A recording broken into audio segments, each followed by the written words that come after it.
Shalom, selamat malam sahabat suara kabar baik yang diberkati Tuhan. Mari kita mendengarkan renungan firman Tuhan. Sebelumnya mari kita berdoa. Bapa, kami bersyukur atas kasih setiamu di dalam kehidupan kami dan pimpinanmu sepanjang hari ini. Kini kami mau merenungkan firman-Mu, bimbinglah kami ya Roh Kudus, supaya kami mengerti dan melakukannya, serta mewartakannya. Dalam nama Yesus kami berdoa. Amin. Sahabat suara kabar baik yang diberkati Tuhan, renungan kita pada malam hari ini saya ambil dari Injil Matius pasal 24 ayat 8 sampai 10 dan 12 sampai 14. Demikian firman Tuhan. Akan tetapi semuanya itu barulah permulaan penderitaan menjelang zaman baru. Pada waktu itu kamu akan diserahkan supaya disiksa, dan kamu akan dibunuh dan akan dibenci semua bangsa oleh karena namaku. Dan banyak orang akan murtad, dan mereka akan saling menyerahkan dan saling membenci. Dan karena makin bertambahnya kedurhakaan, maka kasih kebanyakan orang akan menjadi dingin. Tetapi orang yang bertahan sampai pada kesudahannya akan selamat. Dan Injil kerajaan ini akan diberitakan di seluruh dunia menjadi kesaksian bagi semua bangsa. Sesudah itu barulah tiba kesudahannya. Sahabat suara kabar baik yang diberkati Tuhan, betapa mengagumkan bahwa dunia ini ada dalam rancangannya. Rancangan untuk keselamatan dunia. Sudahkah saudara berada dalam rancangannya? Bagian nats yang sudah kita dengar pembacaannya tadi, Tuhan sedang berbicara kepada muridnya tentang rencananya yang sejak semula di dalam kitab Kejadian pasal 3 ayat 15. Ketika manusia jatuh dalam dosa, manusia diusir dari taman Tuhan. Maka Tuhan sudah rancangkan dunianya yang baru bagi manusia karena kasih-Nya yang begitu dalam. Permulaan zaman baru dan kesudahan zaman.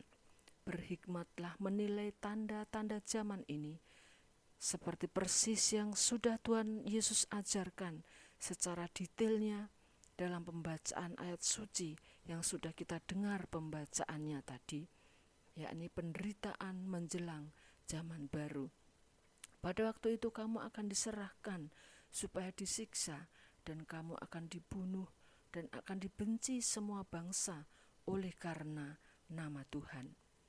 Banyak orang akan murtad dan akan saling menyerahkan dan saling membenci. Banyak nabi palsu muncul dan menyesatkan banyak orang.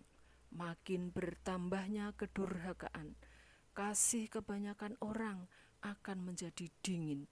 Tetapi orang yang bertahan sampai pada kesudahannya akan selamat. Injil kerajaan akan diberitakan di seluruh dunia menjadi kesaksian bagi semua bangsa. Sesudah itu barulah tiba kesudahannya. Saudaraku, sudahkah saudara berperan untuk memberitakan Injilnya di seluruh dunia sehingga menjadi kesaksian bagi semua bangsa? Baru di sana tiba kesudahannya. Itulah janji Tuhan. Perhatikan saudaraku, melalui media yang menakjubkan ini, bukankah kita sudah mewartakan kepada dunia Injil Kerajaan Allah? Renungan saya tutup dengan pembacaan berikut. Matius 13 ayat 9, 16 dan 43. Demikian. Siapa bertelinga hendaklah ia mendengar, tetapi berbahagialah matamu karena melihat dan telingamu karena mendengar.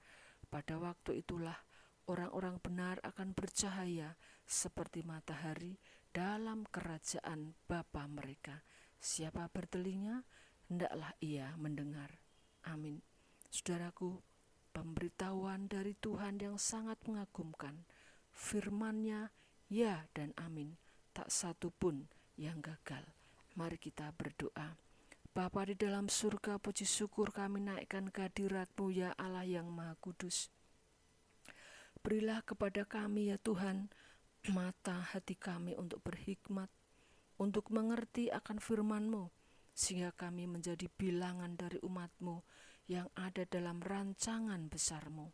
Bapa, pada malam hari ini perkenankan kami berdoa untuk pemerintahan bangsa dan negara kami, dari pusat sampai ke desa-desa. Kami berdoa Tuhan untuk para profesional yang bekerja, untuk TNI Polri yang menjaga keamanan kota, supaya Tuhan menolong dan memberkati mereka. Kami berdoa juga untuk para pekerja yang sedang membangun IKN. Kiranya Tuhan melindungi dan menjagai.